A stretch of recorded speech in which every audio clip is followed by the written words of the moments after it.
ፎር ዩር ሰርፕራይዝ አንድ ኦርቶዶክሳዊ የመዳን ድኖ ልጅነትን ተቀብሎ ከዛ በኋላ ዕለት በዕለት መዳኑን የማይፈጽም ከሆነ ድህነቱን ያጣል ብላ የምታስተምር ቤተክርስቲያን ውስጥ ያለ እንዳንተ ሳያምኑ ይድናሉ የሚል የካልቪን ትምህርት ውስጥ ኦኬ ሳያምኑ እንዲያምኑ አድርጓቸው እግዚአብሔር አድኗቸዋል የሚል ትምህርት ውስጥ አይደለም ያለ ነው ማለት።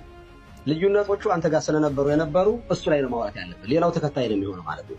አሁን የዳነው ድነናል፣ እየዳን ነው፣ እንድናለን ነው። ድነናል ስንል የዳነው መዳን የመጀመሪያው ድነት በጸጋ በእምነት አይደለም የዳን ነው።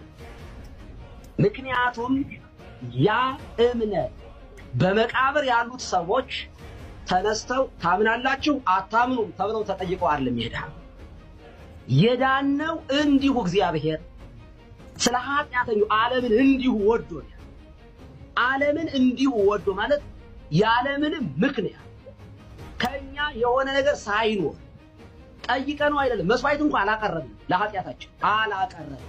ራሱን በሰዋ ጊዜ አንድ ጊዜ ነው ራሱ መስዋዕት አቅራቢ ነው የሆነው። ለኃጢአተኛ ሰው ራሱ ኃጢአት በጊዜ ወበር ነበረበት አይደል?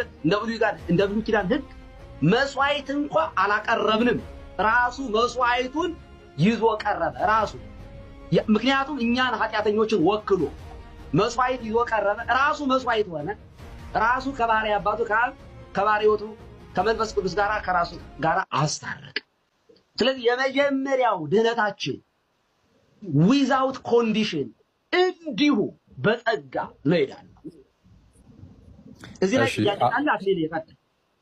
ቀሲስ አሁን ምንድነው እንዳይረዝምም ይሄንን በዚህኛው ላይ ተቃውሞ አለ። ይቅርታ በእሳቸው ትምህርት ላይ አሁን ያሉት የመጀመሪያው ድህነት በጸጋ ነው፣ የኢኒሻል ሳሊቬሽን ነው።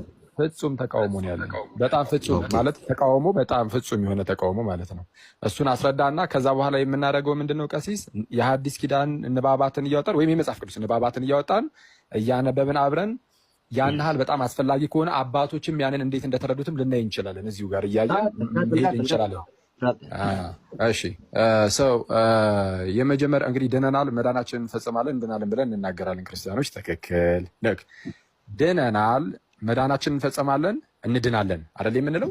ሰው ድነናል ብለን ስንናገር ያለ እምነት የመጀመሪያ አሁን ኢኒሻል ድህነት ላይ ያሉን ነው ቀሲስ። ድነናል ብለን ስንናገር ያለኛ እምነት እሺ ድነናል ስንል ከክርስቶስ መስቀሉ በፊት በፊት እያልክ ያለው እሺ ማለት አንዴ ድነናል እያልኩ ያለሁት እኔ ነኝ አሁን አይደለ? በዚህ ሰዓት ላይ ድኛለሁ ላለው ለምሳሌ ድኛለሁ